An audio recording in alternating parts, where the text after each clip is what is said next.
If you push, you strain, you hover, or you rush, you are training the muscles inside your pelvis to behave differently. You're feeding your pelvic floor dysfunction every single day. This video is all about those habits and what to do instead of pushing, straining, hovering, or rushing. In this video, you'll understand the importance of pelvic stability on the behaviors of your bowel movements specifically, and urinary, not necessarily incontinence, but continence or incontinence or urinary behavior.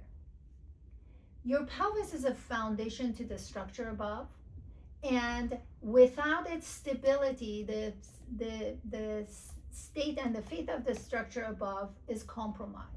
Of course, you have your lower extremities attached to it. The behavior of your lower extremities in movement impact its stability.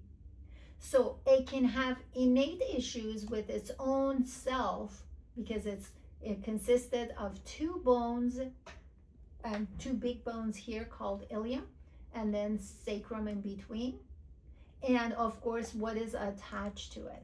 So if it is stable, the bones and the joints itself are stable, but there is instability above or below, it's only a matter of time it becomes impacted. So the things that can impact the stability can range anywhere from simple habits, simple lifestyle habits, simple injuries you might have had over a course of time, or certain lifestyles that you have, such as how you sit behind your computer, etc., that can impact its stability. It can be, there are blogs I've written on the subject, so I invite you to go to my website and see the blogs that I have written. But back to the instability of the pelvis, when it becomes unstable, then the muscles on the inside have to make up for that lack of stability that's happening on the outside. Inside this area, there's intestine, bladder, prostate, uterus and ovaries, muscles, ligaments, joints, nerves, arteries, and veins. All of these can speak up as a result of compression. It's a tight space, and any of the ones that I mentioned can get impacted. When it has to do with the nerves that control the sphincter to open or close, the muscles that have to release tension or constrict to close, and the behavior, that pressure on the inside here that will signal you have to go to the bathroom or not. All of these are different things that can get impacted as a result of instability of the pelvis. Now you feel like you want to go to the bathroom, you sit down on the toilet, but nothing happens. So you bear down. When you bear down, as an example, these muscles will behave differently. They will tighten up. When people go with Kegel exercises as an example, they end up doing it wrong and actually getting themselves hurt more. Instead of doing all of these different things, what we want to look at is we want to look at it from the 30,000-foot view. We want to see, why is this pelvis behaving the way it is? It's not a diet thing.